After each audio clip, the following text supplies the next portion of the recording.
Sakke Sisilisko asusti kesämökin kuistinnalla.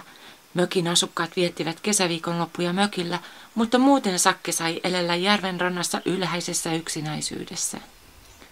Sakke oli tyytyväinen elämäänsä, sillä riitti puuhaa ilman naapureitakin.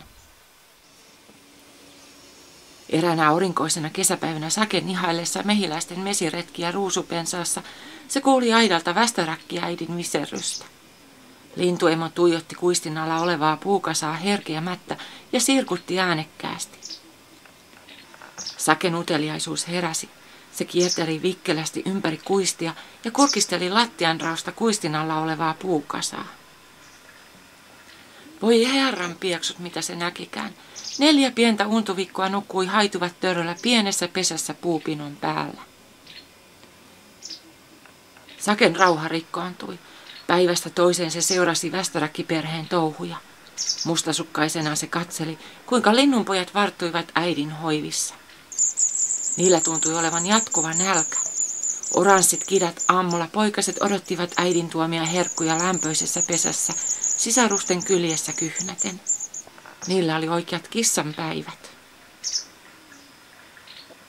Saken uteliaisuudella ei ollut rajoja. Se vietti päiväkaudet syömättä ja juomatta västäräkkiperhettä seuraten.